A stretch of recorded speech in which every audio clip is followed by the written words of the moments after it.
Hola, buenas tardes. Creo que ahora sí ya vencimos al sistema y estamos en línea. Gracias por su paciencia, Andrea, Sara, Astrid, Merari. Eh, Bien, vamos a comenzar. Eh, Les agradezco muchísimo que estén aquí con nosotros en el Festival Semillas, en esta charla sobre mujeres y edición o mujeres y editoras o algo que nos suena también como muy lejano o me resuena esa pregunta de Virginia Woolf de mujeres y novela, ¿no? ¿Qué debemos responder primero al iniciar un diálogo sobre el quehacer de las mujeres en este campo de producción, creación de los libros? Eh, para el público que se está incorporando en este momento, quiero decirles que tenemos como invitadas a Merari Fierro, Andrea Fuentes, Sara Schulz y Astrid Velasco, todas ellas con amplia experiencia en el sector editorial. Y me gustaría, si están de acuerdo, las invitadas, primero leer algunas líneas que nos van a dar una idea sobre quiénes son ustedes, a qué se dedican en relación con el ámbito editorial, y luego comenzamos la charla. ¿Les parece? Bueno. Bien, Merari Fierro es escritora, investigadora, editora y tallerista mexicana, licenciada en Lengua y Literaturas Hispánicas por la Universidad Nacional Autónoma de México y maestra en Política y Gestión Cultural por la Universidad Autónoma Metropolitana. Ella es fundadora de la editorial Endora, coordinadora de Edita México desde 2010 y fue investigadora del Departamento de Literatura de la Dirección General de Publicaciones en el Consejo Nacional para la Cultura y las Artes. Es autora de 5 libros. El resto de su obra literaria, que abarca cuento, novela corta y crónica, se encuentra en libros de texto y compilaciones y ha colaborado en diversas revistas y también en el Consejo Nacional de Fomento Educativo, CONAFE, Santillana y Norma. Andrea Fuentes Silva, perdóname, es editora y escritora, reúne la escritura y producción de dispositivos artísticos y culturales con la edición, especializándose en libros ilustrados, arte, literatura y diseño. Le gustan los lenguajes multidisciplinarios, se aleja de los dogmas como de las plagas, explora los procesos y las experiencias de la impermanencia. Ha impartido conferencias, talleres y seminarios sobre libro ilustrado y edición en varias universidades e instituciones. Ha publicado 2 libros de ensayo, varios poemas en publicaciones periódicas y un par de libros objeto de poesía. Ha sido también jurado en importantes concursos. Es fundadora y directora general de la Caja de Cerillos Ediciones. Sara Schulz estudió filosofía en la Universidad Nacional Autónoma de México, y en el ámbito editorial ha trabajado en Miguel Ángel Porrúa, Artes de México y Grupo Santillana, en donde estuvo a cargo de Editorial Aguilar. Ha cursado los diplomados de Filosofía y Psicoanálisis en la UNAM y Gestión Cultural en 17 Institutos de Estudios Críticos y además da cursos, talleres diversos relacionados con la edición. Durante 2 años y hasta su extinción en 2012 fue jefa de redacción de la revista Conspiratio, dirigida por Javier Sicilia, y de 2007 a la fecha actual se desempeña como editora del proyecto Alias, dedicado a la publicación de libros de arte contemporáneo. Finalmente, Astrid Velasco es licenciada en Lengua y Literaturas Hispánicas por la Facultad de Filosofía y Letras de la UNAM. Actualmente es coordinadora de publicaciones del Centro de Investigaciones sobre América del Norte en la UNAM. Desde 1991 ha trabajado como editora, correctora, formadora y redactora editorial para instituciones, museos y editoriales. Además, desde 2003 ha impartido clases en distintas universidades, ha publicado cuento, poesía y artículos en diversas revistas, antologías literarias y páginas de internet de México, España y Estados Unidos. Bien, yo creo que con esta información que acabo de transmitir a quienes nos están acompañando, pues queda claro quién son ellas en el ámbito laboral, dentro de sus profesiones, pero me gustaría un poco quizás fuera del protocolo y para ir entrando en confianza, iniciar la charla y con algo que le interesaba mucho a las y los estudiantes de nuestra universidad, que también se están formando como editoras, editores, pues me gustaría dar seguimiento a una dinámica que se observó en 2 encuentros de editoras a las que yo pude asistir antes de en el que se le preguntaba a las participantes cómo se convirtieron en editoras. Ajá. Me llamó muchísimo la atención que lo que se marcaba en las respuestas de estas mujeres era: me convertí en editora porque era lectora, porque era escritora y no había espacio para publicar, porque trabajé para o en una editorial y ahí aprendí y luego emprendí. Y las más jóvenes, y eso también es súper atractivo para mí, por ejemplo, decían: estudié para ser editora, fui a la universidad, estudié posgrados para ser editora. Entonces me gustaría que comenzáramos con esa pregunta, ¿no? ¿Cómo me convertí en editora? ¿Cómo se convirtieron en editoras? Si quieres, comenzamos con Merari. Sí, pues muchas gracias por la invitación. Pues justamente por todas esas respuestas que acabas de decir, pero fundamentalmente porque empezamos a publicar una antología de cuento y pues yo era la que trabajaba en Conaculta y en ese entonces dijeron, pues tú revisas los textos, y desde entonces, ¿no? Desde el 98, 97 empecé a trabajar. Digamos que sí, en la carrera sí te formaban a grosso modo, pero no había una formación como ahora, ¿no? Con las opciones que existen ahora.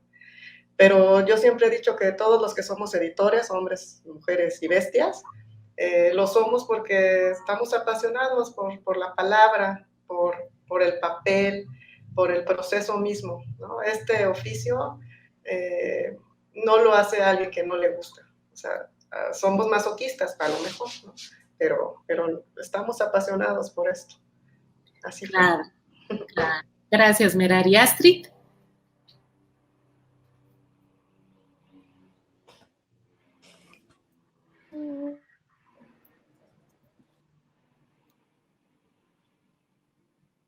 Sí, se pone. Ya te escuchamos. Gracias.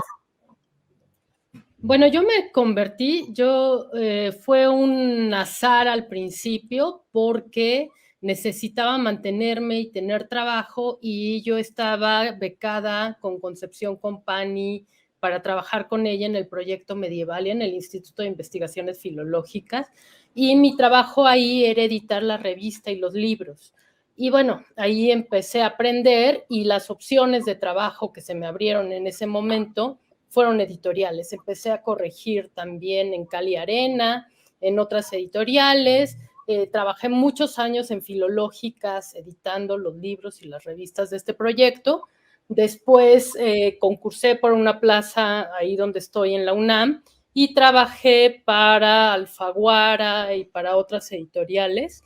Y bueno, me fui formando y me fue gustando mucho. La verdad que al principio, que no pensaba hacerlo, pues no sé, me fui enamorando del trabajo, y además llena todas mis obsesiones metódicas y de planeación. Entonces realmente ahí me quedé y me he quedado, y cada vez más feliz. Qué bien. Entonces, un gran panorama, ¿no? Andrea. Hola, buenas tardes. Hola, ¿qué tal? A ver, creo que es bueno, no sé, podría contar mi historia. Me gustaría como ir saltando, como no tenemos mucho tiempo, me gustaría como ir saltando como esta vinculación de la pregunta de por qué me convertí en editora, como que directamente la voy a vincular. Creo que no tiene nada que ver con ninguna cuestión de género ni de mujeres y edición, en realidad. Creo que es una cosa azarosa que parte del amor por la palabra, del gusto por la escritura, de la capacidad, digamos, y destreza que en estas áreas tenemos, o al menos yo, ¿no? O sea, a mí me invitaron a trabajar al Colegio de México justamente porque escribía muy bien. Entonces necesitaban a alguien que trabajara en eso, ¿no? Y bueno, después uno descubre como el mundo de los libros y la edición, ¿no? Pero creo que no tiene ninguna vinculación directa, ¿no? En mi caso. Más bien creo que en el camino de volverse editoras, que además hay muchos tipos de editores y editoras, ¿no? O sea, creo que también es una puntualización que a mí me gustaría hacer, ¿no? O sea, hay editores que son más correctores, editores que son más conceptualizadores, hay editores que son más directores de arte. Generalmente todas hacemos las múltiples funciones que hay que hacer, ¿no? De toda índole en muchos momentos, y creo que lo que hay que poner sobre la mesa, pensando en el tema de mujeres y ediciones, cómo se llevan a cabo esas tareas, ¿no? Si hay diferencias, si hay desigualdades, ¿no? Cómo las hemos practicado en nuestra formación, en nuestro convertirnos en editoras, ¿no? Y cómo ese camino, digamos, ha estado o no lo sé, delineado, digamos, por un sistema particular o por categorías de opresión, ¿no? Que es a mí lo que me parece interesante poner sobre la mesa, ¿no? Y bueno, por ahora eso. Gracias. Gracias, Andrea. Sara, no te escuchamos. Perdón. Mucho gusto a todas y a quienes nos estén escuchando. Pues realmente es más como que la edición me convirtió a mí, pienso, o encontré una posibilidad de reunir una cuestión práctica y pragmática y una teórica, ¿no? Yo estudié filosofía y a la vez practicaba danza, ¿no? Clásica, entonces había una disciplina en el rigor académico que me hacía, digamos, quedarme estática, congelada, que iba como muy en contra de mí, ¿no? De mi personalidad, de lo que me gustaba. Y la edición, este acto de construir, de producir objetos, ¿no? De verlos, tener una repercusión en la realidad, de generar interconexiones y convivencia, fue algo que me gustó mucho. Empecé a trabajar en esto cuando tenía precisamente como 19 años y bueno, ya tiene más de 20 y tantos. Entonces, sí, digamos que fue como ir surcando ese camino, pero me doy cuenta que, no sé, la edición en ese sentido es un poco como arquitectura, un poco como cine, ¿no? Como una cadena de procesos que dependen de muchas personas, ¿no? Y que, digamos, requiere una habilidad para hacer emerger, para construir, para proyectar. Entonces, eso fue lo que, digamos, lo que me convirtió a esta extraño culto o secta, ¿no? Que somos los editores. Claro, así parece, ¿no? Y pensando justo en esto que decía Andrea, que a quien le interesa comenzar a vincular esto con otros temas, ¿no? Y que se refería precisamente a las múltiples funciones que desempeñan las personas que se dedican a la edición, me gustaría poner sobre la mesa una de las primeras premisas, ¿no? de esta charla, las mujeres y su trabajo editorial. O sea, es cierto que se desempeñan múltiples labores, pero dentro de esas múltiples labores hay una en específico que se proyecta, ¿no? Hacia generar espacios de participación, como lo sugería Sara, ¿no? O a construir también esos espacios, ¿no? A formarse, a profesionalizarse. Entonces, ¿qué tal que vamos respondiendo por ahí? No sé si Merari puede comenzar. Pues yo pensando en este tema, a mí lo que me llegó a la mente, porque pues yo me desarrollo pues con servicios editoriales y con un sello editorial y haciendo encuentros entre editores y en un mundo como muy alternativo, es que en realidad sí es cierto que en el mundo en general el rollo de la visibilización de las mujeres ha llevado todo un proceso, pues, ¿no? Cada vez ahí vamos, ahí la llevamos. El mundo no es igual a como era cuando yo empecé, pero yo nunca viví como esta cosa de tener diferencias por ser hombres o ser mujeres. Mi problemática, en realidad, y que lo vi con mis otras colegas, compañeras, es que pues había que llegar a la casa a hacer el trabajo de la casa, ¿no? Pero no en el espacio laboral. yo sí, ahí sí, como el trabajo editorial se termina pagando pues a destajo literalmente, ¿no? Cuartilla elaborada, cuartilla que se paga, no importa si, insisto, si eres hombre o mujer o el género que tú quieras, ¿no? En realidad, la sensación de ser mujer va por fuera, más como lo que sucede en todos los otros ámbitos, no en la parte del oficio. Sí en la visibilización de los premios, por ejemplo, ¿no? Los premios literarios. Últimamente, de hecho a mí en cierta manera me molesta que traten de buscar a una mujer, o sea, forzarse para buscar a una mujer para cumplir, digamos, con la cuota de género dentro del rollo literario, ¿no? Eso yo creo que todavía nos falta mucho camino por recorrer. No decir es que son hombres, es que son mujeres, ¿no? O sea, realmente estar en un terreno parejo, ahí sí falta mucho trabajo. Sí, desde luego. Astrid. Bueno, yo creo que la visibilización del trabajo de las mujeres en la literatura o en otros ámbitos de obras que se publican es un producto de la lucha política, más que de la historia editorial. Si bien en la historia ha habido muchísimas mujeres desde la Nueva España, pero creo que lo que es diferente realmente en el trabajo de las mujeres en la industria editorial es la ética de trabajo y las relaciones que se establecen en el trabajo, que sí creo que tenemos una manera distinta de relacionarnos. No creo que haya impactado aún en la producción de catálogo. Creo que ahorita hay una moda y una tendencia a publicar mujeres, incluso en editoriales que dirigen hombres, pero creo que todo es producto de una lucha política y que de ahí viene la visibilización. Claro, para empezar, cierto. Andrea. Sí. Bueno, yo creo que, digamos que la discriminación y la invisibilización de las mujeres, por supuesto que existe, es real, es activa, es efectiva en todo el sistema patriarcal, que evidentemente acaba impactando también, como en cualquier otro sector, como en cualquier otra profesión, en el editorial, ¿no? Estoy refiriendo a un sistema y a cómo se produce, ¿no? Independientemente de las experiencias personales, ¿no? Hablando, digamos, en un análisis más antropológico, sociológico de estas prácticas, pues evidentemente es una cuestión interseccional, digamos, ¿no? Las prácticas de opresión están en este lugar como en cualquier otro, ¿no? Es decir, no sé, cuando entrevistan a Elena Ramírez, que es la directora de literatura internacional de Planeta, por ejemplo, y ella dice, pues claro que impacta, ¿no? O sea, si un hombre llega con la camisa desfajada y el pelo medio despeinado, ¿no? Pues dicen qué cool es este editor. Y si una mujer llega así, elaboremos, ¿no? Es decir, lo pongo como un ejemplo muy sencillo de cómo operan, digamos, estas categorías de discriminación, invisibilización y juicio sobre las mujeres, que no es directamente producto de la labor editorial, ¿no? Sino de un sistema, ¿no?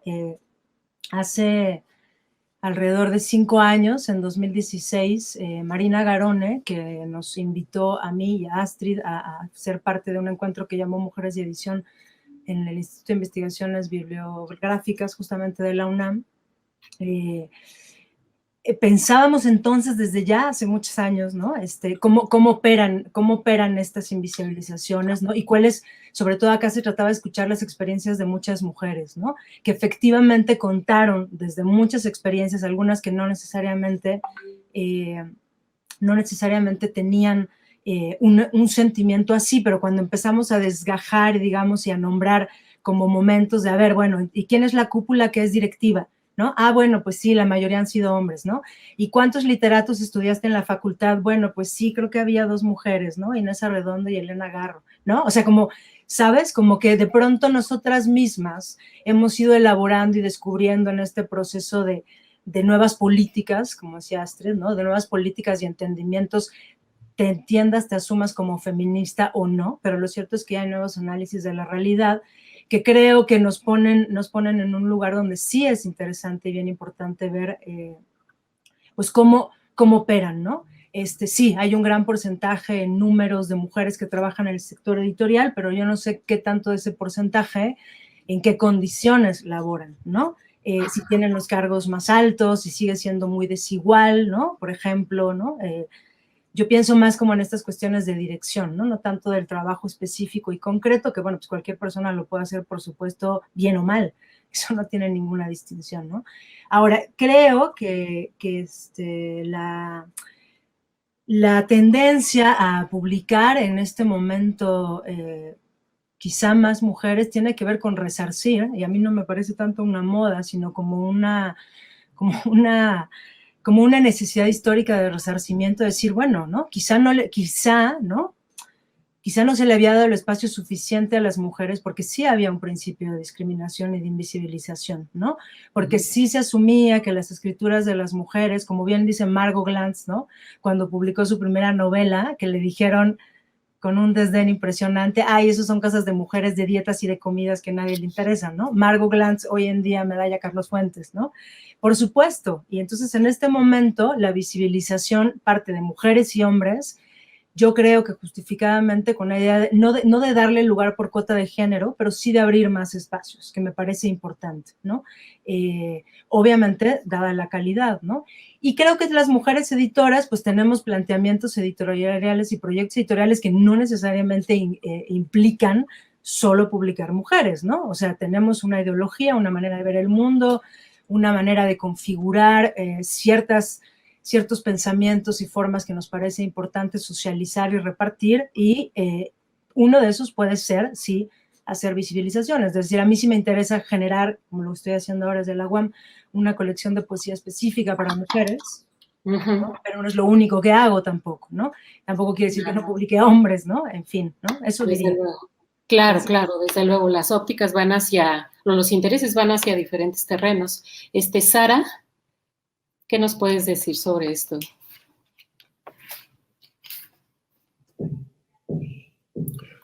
Bueno, yo pienso que, en efecto, la actual condición en la que las mujeres nos desenvolvemos tiene esta doble faz, donde por un lado hay una visibilización y por otro lado hay un borramiento, ¿no?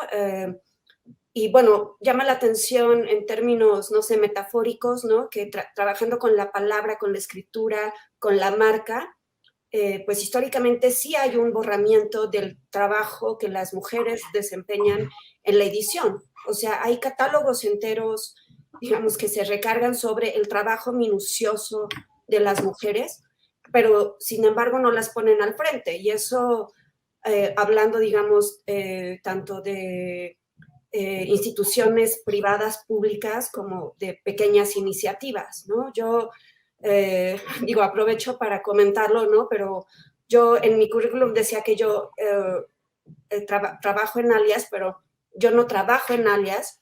Yo fui despedida cuando estaba embarazada y hay una foto pues muy hermosa, ¿no? Por todo lo que muestra, que es una foto mía y del director de Alias, y después yo fui borrada con Photoshop de esa foto para aparecer Alias en un catálogo de arte, ¿no? Me parece genial, o sea, me parece un acto de alguna forma materializar, ¿no? Si pensamos que la imagen es como algo material visible, ese borramiento, y pienso que son estrategias perfiladas, digamos, voluntariamente. O sea, yo pienso que son decisiones que se toman, ¿no? O sea, no es como idiosincrasia o cultura o inercia cultural, ¿no? O sea, pienso que en algunos momentos hay implicaciones de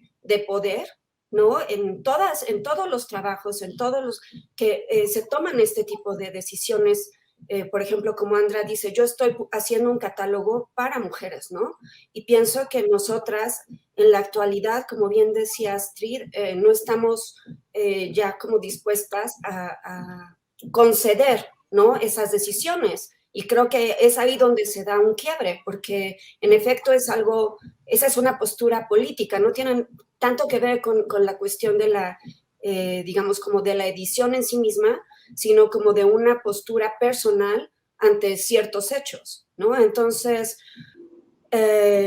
pues es esta contraparte que decía al principio, ¿no? Tiene las dos cosas.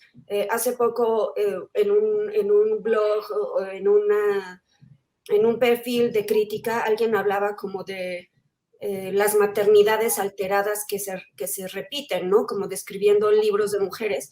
Pues era también eso genial, y yo percibía como un temor, ¿no? A toda esta producción que está viendo de mujeres, porque hay la oportunidad de hacerlo. El otro día también en una plática, Isabel Zapata, estamos hablando justo, ¿no? Sobre la escritura de maternidades, y nos decían algo así como, bueno, no es que estos diarios o estos textos no se hayan escrito, es que no se habían publicado, ¿no? O sea, ella lo decía así en este sentido, o sea, cuántas cosas no están ahí escritas que no salieron a la luz.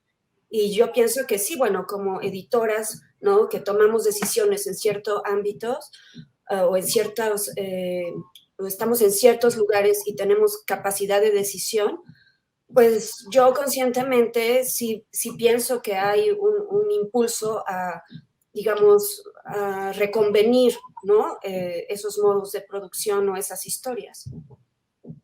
Sí, desde luego, estoy completamente de acuerdo con lo que se ha expresado hasta ahora, sobre todo cuando, como dice Astrid, se beneficia más en todo caso el referirnos a la ética, ¿no? En relación con el trabajo de las personas que se dedican a la edición, a las relaciones que se establecen, ¿no? De cuidado, ¿no? De respeto en estos contextos, y en ese sentido, entonces también se responde de otra manera este prejuicio acerca de que publicar a mujeres o invitar a las mujeres a foros de reflexión se ha convertido en una moda, ¿no? Como si esa presencia fuera pues artificial de alguna manera o temporal o se pudiera desmoronar en algún momento. En ese sentido, me gustaría que comentaran si, pensando justamente en estas relaciones que se establecen entre mujeres editoras o entre editoras y editores, se está generando una dinámica que sí está tendiendo a resolver esto que mencionaba también Astrid, ¿no? Un impacto en la producción de catálogo. Ya se ha mencionado aquí que sí hay mucho interés por publicar cierto tipo de libros, ¿no? Cierto tipo de autores. Entonces, estas nuevas redes se están generando a partir de que ya se está avanzando en la visibilización. ¿Quién quiere comenzar ahora? Astrid.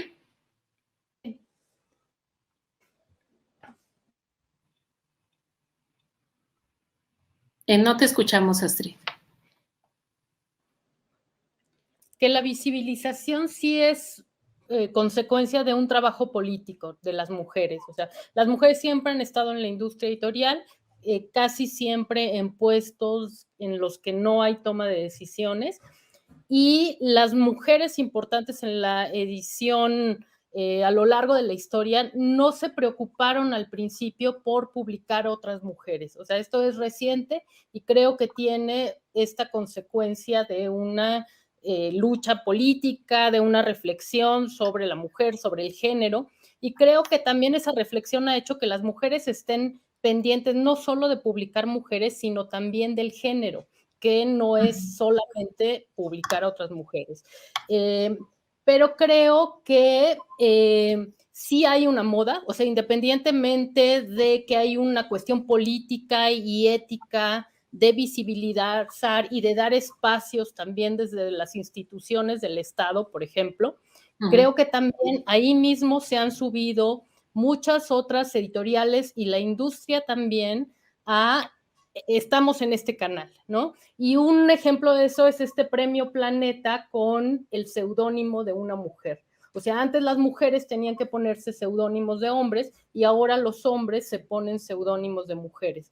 Entonces yo creo que está por una parte el carril de la visibilización y de la actitud política de las mujeres para publicar otras mujeres, y bueno, está ahorita la colección de poesía que está haciendo Andrea, en la UNAM está Vindictas, o sea, están surgiendo muchísimas colecciones y creación de catálogo publicando mujeres que no se publicaron o republicando títulos que se publicaron, tuvieron mucho éxito y después desaparecieron del mercado, pero también en esta misma cosa, después del Me Too y de que es movimientos políticos, de las manifestaciones, de la inserción también de las mujeres en otros puestos de trabajo, hay también esta otra parte en la que se vuelve comercial y también artificial la publicación de mujeres. Entonces yo creo que las mismas mujeres tenemos que tener mucho cuidado y mucho ojo en dónde estamos insertando nuestro trabajo y cuál es el objetivo también político de una creación de catálogo de mujeres. Nada más eso. Gracias, Astrid. ¿Quién más? ¿Merari? Bueno, estoy de acuerdo con lo que está diciendo Astrid. El tema de libros hechos por mujeres o de género es un tema que se está vendiendo, ¿no? Y entonces, si nos ponemos en esta otra parte, porque tenemos la parte romántica de la edición, de hacer los libros que queremos hacer, esa es una parte, ¿no? Cuando tienes tu propia editorial, pues haces lo que quieres, pero si estás trabajando para una editorial, sobre todo de las grandotas, ellos tienen una definición de su catálogo basado en la venta, no basado en una... Bueno, habrá alguna que otra editorial, ¿no?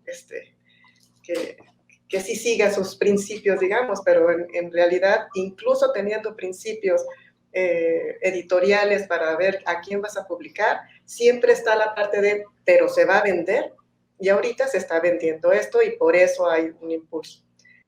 Quedaría de nuestra parte aprovechar ese impulso justo, ¿no? Para así afianzarnos en ese lugar y seguir adelante, porque pues es nada más sacar lo que ya estaba abajo, ¿no? Hay otro tema que también me parece importante y es que el mundo editorial, no sé, es más del 50% de mujeres, o sea, está construido por mujeres, es una cantidad impresionante, ¿no?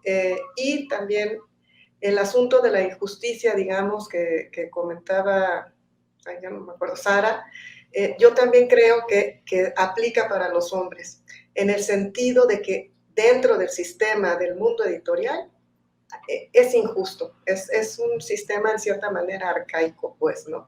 En el que se trabaja para otros y otros ponen su nombre en la página legal, ¿no? Nada más. Sí, es cierto. ¿Ibas a comentar algo, Astrid, sobre esto que mencionó Meraris? Sino para darle la palabra. Sí, muy rápidamente, que efectivamente en un nivel medio está dominado por mujeres, pero en los niveles altos no hay tantas mujeres, aunque cada vez hay más.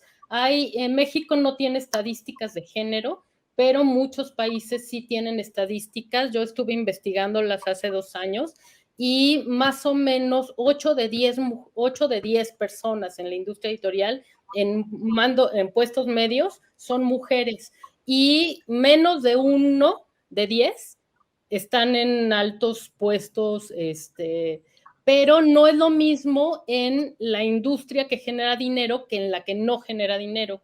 La edición universitaria y la edición independiente tienen más mujeres a la cabeza que las corporaciones entonces creo que hay una diferencia entre lo que produce uno valor simbólico y otro valor económico. Claro, desde luego. Andrea, ¿tú también ibas a comentar algo? Sí, gracias. Bueno, a mí lo que me parece relevante personalmente es como lo que se está produciendo, lo que estamos produciendo y pensando las propias mujeres y los propios hombres, pensando en lo que significa, digamos, los espacios de visibilización feministas, ¿no? Como transformación de la sociedad, independientemente de los fenómenos del capitalismo, ¿no? Es decir, por supuesto que el capitalismo, en cuanto encuentra algún objeto que pueda explotar, lo apaña, lo engulle, lo reproduce y lo explota ad nauseam, ¿no? Y eso ha sucedido históricamente en todos los aspectos, en todos, ¿no? O sea, si analizáramos la historia literaria, desde una perspectiva del asunto de los éxitos, la producción de dinero y la comercialización, pues probablemente entenderíamos que las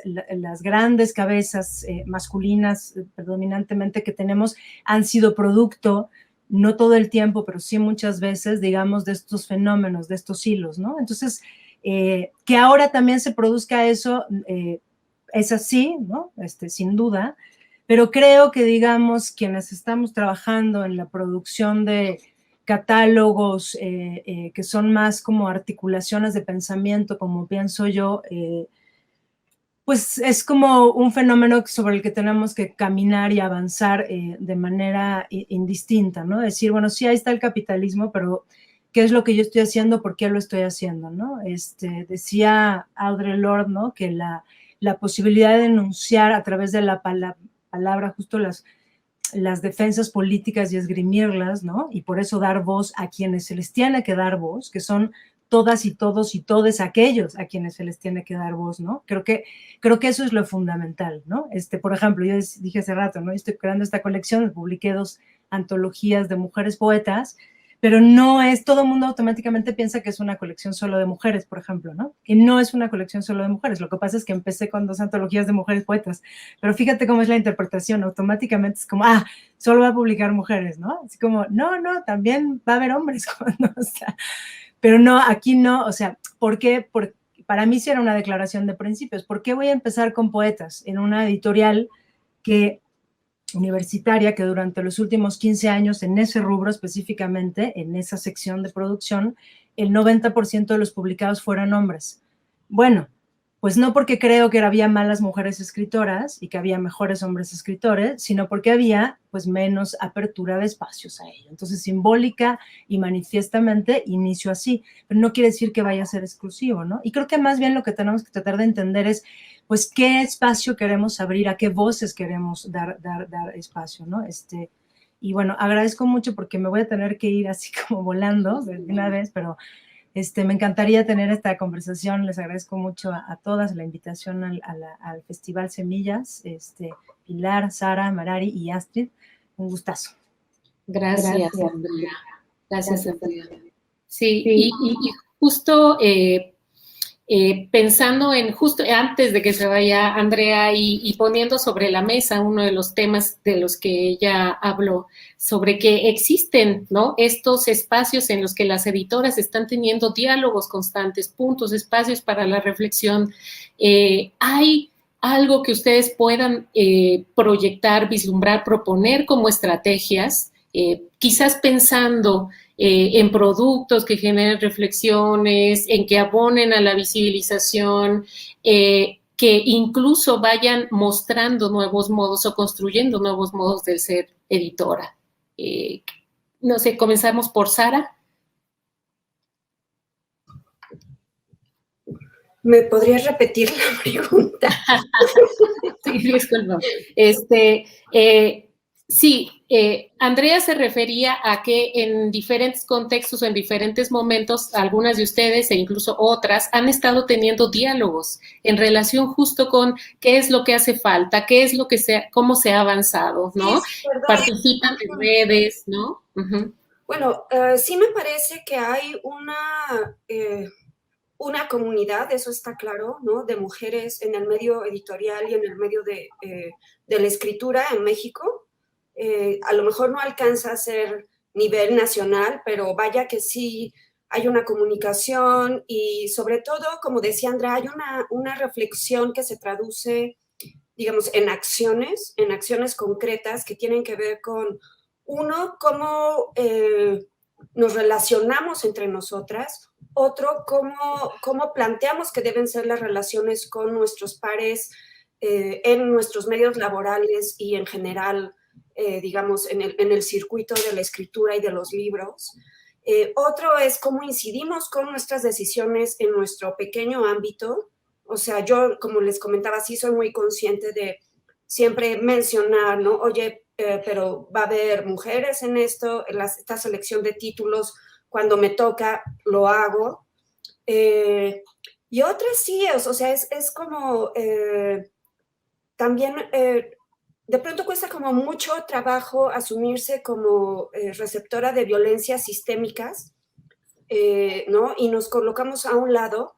Otra es también visibilizar estas violencias, porque creo que, digamos, hay una labor justamente para las generaciones que vienen, esas generaciones que dicen, yo sí estudié para ser editora, yo sí, ¿no? Porque, digo, esta es una labor que es un oficio, que se aprende haciendo, ¿no? Puedes, digamos, estudiar, pero a final de cuentas, digamos, lo que te va a hacer publicar libros es publicar libros, ¿no? O sea, eso es como algo que vas aprendiendo mucho en el camino y pienso que sí es como una labor la que hacemos, ¿no? De enunciar todas estas maneras, ¿no? Y todas estas conciencias e inconsciencias que han existido en el medio.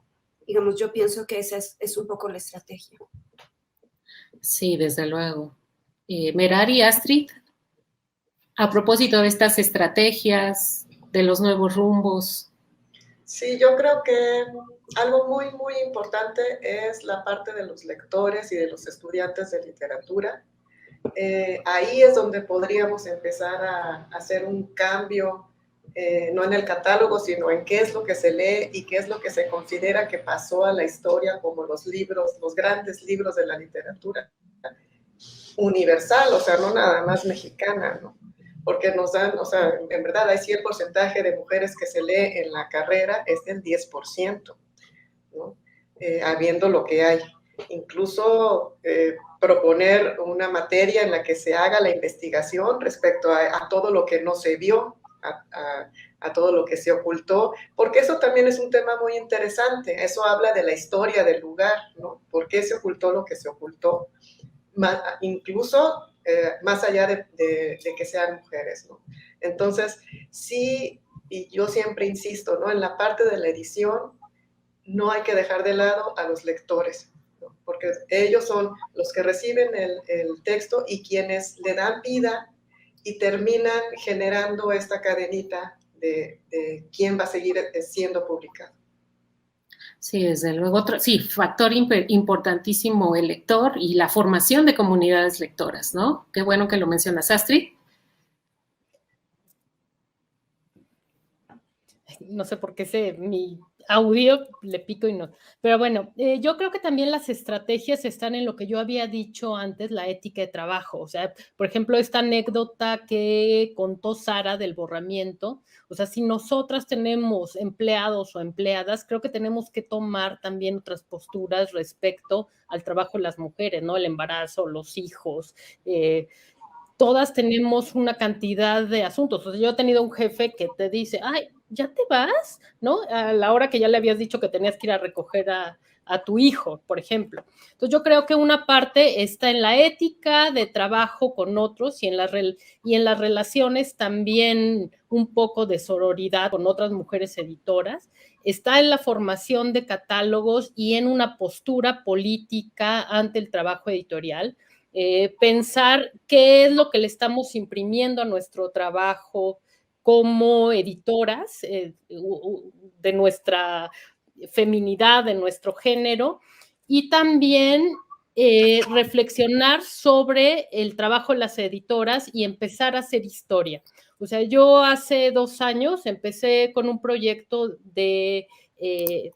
para escribir un artículo sobre mujeres editoras y me encontré con que casi no hay información, ¿no? Hay información dispersa, por aquí, por allá, entonces creo que es una cosa que también tenemos que propiciar, tenemos que empezar a investigar y hacer estadísticas sobre mujeres en la industria editorial y qué está sucediendo con eso, ¿no? Creo que ahorita es muy subjetivo decir si realmente las mujeres en puestos directivos están cambiando la cuestión de cómo se hacen las publicaciones, pero creo que podemos empezarlo a ver y a reflexionar y a tomar una postura política nosotras mismas de qué es lo que estamos haciendo y propiciar esa investigación y exigir que, por ejemplo, la CANIEM tenga estadísticas de género también, o que otros organismos, la CERLALC y otros, hagan también este tipo de reflexión sobre qué está sucediendo con las mujeres.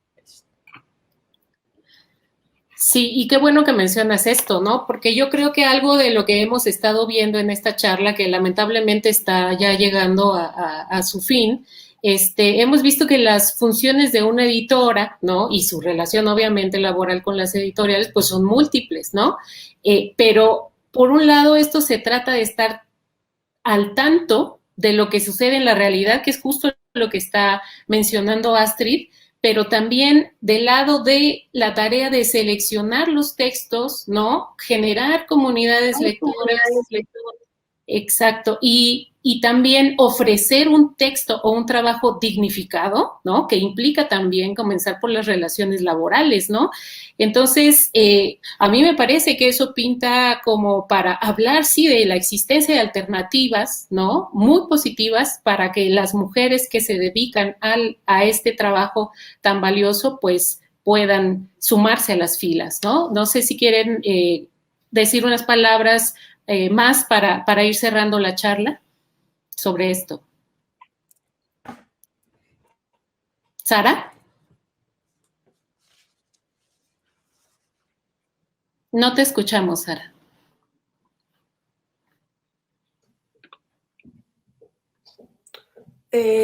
Sí, justo retomando lo que decía Astrid, pues que necesitamos también producir nuestra propia historia, generar nuestra propia memoria, eso, y ser como incluyentes con las generaciones que vienen ahí, digamos, a todo galope, con una potencia, ¿no? En la escritura y en el trabajo editorial muy, pues que necesita como espacios y atención. Hay este libro que a mí me regaló Miriam Vidriales de Planeta, que ellas editan de Colombia, ¿no? Y precisamente cuenta eso, ¿no? Es un libro que se hizo en Colombia, que también tiene una, digamos, una producción y una tradición editorial muy importante, ¿no? En lengua española, en castellano, y que tiene que ver este libro con precisamente esa labor, ¿no? De las mujeres editoras. Y ahí lo que se lee, pues es por un lado, una vez más, esta invisibilización. Por otro lado, también esta cuestión como de pasar a las mujeres a estos géneros de la literatura infantil o la comunicación, ¿no? De las editoriales, ¿no? Y como de alguna manera encasillarlas en ciertas labores. Y bueno, es un anecdotario, es una memoria, es una forma de contar una historia que no se ha contado o no se tiene generalmente en cuenta por medio de entrevistas, ¿no? De muchas editoras. Y sí, definitivamente hay que bordar, hay que, digamos, clavar la aguja en esos temas también. Sí, desde luego. Y qué bueno que lo mencionaste, Sara, porque justo una de las preguntas de las personas que están presentes en la charla iba en ese sentido, que si ustedes consideraban que a pesar del auge de la literatura escrita por mujeres, en el ámbito editorial se seguía invisibilizando su trabajo, ¿no? Y bueno, yo creo que la charla ha establecido de algún modo que seguimos un poco en esa condición, pero que vamos avanzando, que hay alternativas, que hay estrategias, ¿no? Merari, ¿quieres abundar sobre esto o agregar algo más para ir cerrando la charla?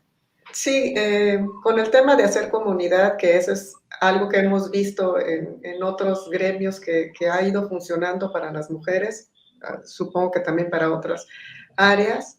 Creo que sí es un reto para nosotras como mujeres editoras hacerlo, porque el oficio de ser editor lleva mucho a hacerlo en privado, en solito, ¿no? Y en general los editores y las editoras somos, bueno, en general personas tímidas que no socializan y no comunican las cosas, ¿no? Entonces, espacios como estos es una alternativa, pero también eso, hacer el esfuerzo por hacer comunidad con otras editoras, pasarse la información, decir, en esta editorial están haciendo esto, ¿no? Esto de la visibilización es no nada más decir, somos mujeres y aquí estamos, sino allá está pasando esto, hay que denunciarlo, ¿no? Desde las cosas más pequeñas. aunque no sea que vaya al rollo legal, pero sí que se pase la voz. Eso me parece que es algo fundamental y que generaría un factor de cambio. Sí, desde luego. Astrid.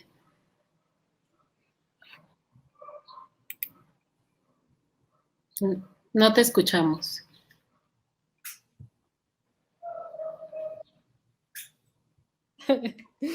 Perdón, le pico y se vuelve a poner el micrófono, perdón. Yo insisto mucho en hacer nuestra historia y en darle el crédito a muchas mujeres que fueron pioneras y que estuvieron haciendo cosas desde hace mucho tiempo ahí solitas. Eso por una parte, y por otra es también explorar las formas de hacer el trabajo como mujeres. O sea, por ejemplo, ahora siempre nos cuestionan sobre el lenguaje inclusivo, ¿no? Entonces yo he estado explorando, pero realmente es muy complicado utilizar el lenguaje inclusivo. Y entonces, bueno, creo que tenemos que reflexionar también sobre eso, ¿no? Tenemos que reflexionar sobre el uso del lenguaje, sobre cómo llegar a las mujeres como lectoras, cómo, si estamos transmitiendo alguna identidad también en lo que hacemos, ¿no? Las portadas, por ejemplo, la gráfica, etcétera. Bueno, no sé, eso es lo que pienso. Sí, ahí se nos estaba quedando justo en el tintero ese tema, ¿no? De las políticas de lenguaje, que también, pues, ese es el material de trabajo de las editoras, ¿no? De los productos que reciben y con los que trabajan, ¿no? Entonces, si les parece, podríamos cerrar con una idea general sobre ese tema para despedirnos. Sara. Bueno, sí, el lenguaje está en constante transformación y yo creo que no debemos temer, ¿no? Digamos, esa experimentación, ¿no? Porque también acuse de necesidades, ¿no? Y de situaciones concretas. Por ejemplo, acabo de editar un libro que está escrito en femenino, ¿no? Que todo está hablando de las artistas para las lectoras y siempre que se dirige, o sea, es en mujeres, ¿no? No es lenguaje propiamente inclusivo, ¿no? Porque, pero bueno, es un juego, ¿no? O sea, no es que no esté hecho para hombres, es sencillamente que decidimos de pronto cambiar la voz y es difícil de sostener a lo largo del libro, ¿no?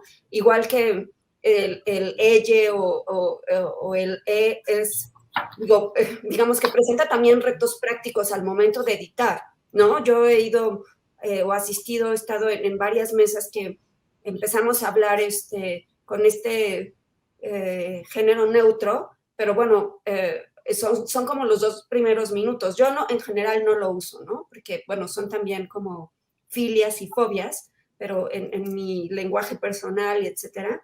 Pero, digamos, es muy difícil de estar hablando en género neutro a lo largo de una intervención de 10 minutos. O sea, requiere como un entrenamiento y eso, ¿no? Y con las chicas jóvenes que están aquí en casa, ¿no? Que tienen 15 y 18, o sea, digamos que ellas ya están inmersas en esa dinámica y hablan así, ¿no? O sea, es como editas en pantalla o editas en papel, ¿no? O sea, es que somos a lo mejor generaciones diferentes, ¿no? Que trabajamos con el lenguaje de manera distinta. Pero vaya, o sea, vuelvo a lo mismo, ¿no? Que decía que el lenguaje es maleable y pues es también parte de...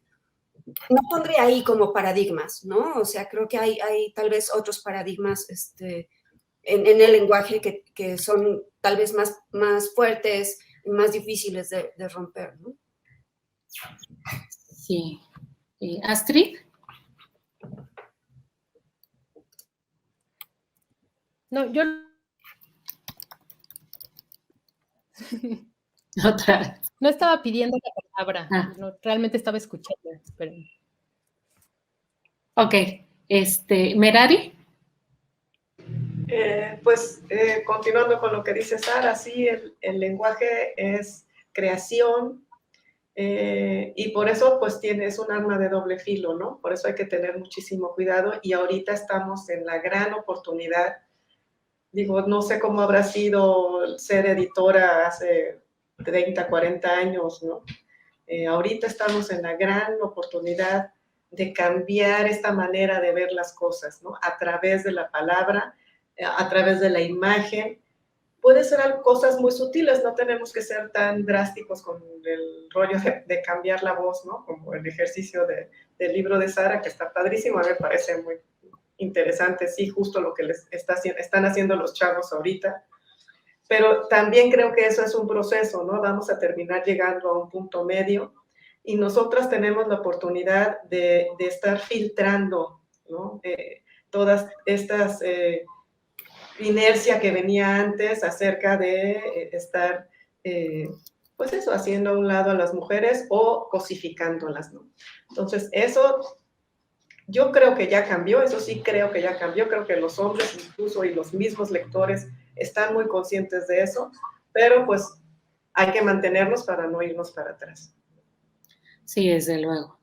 Bueno, pues les agradezco muchísimo haber participado en esta charla, Merari, Astrid, Sara, y qué lástima que Andrea tuvo que salir un poco antes. Y pues bueno, a mí me gustaría cerrar diciendo que a partir de lo que les escuché decir, sí estoy convencida de que las mujeres que dirigen proyectos editoriales están apuntalando prácticas y modos de edición desde una mirada particular, ¿no?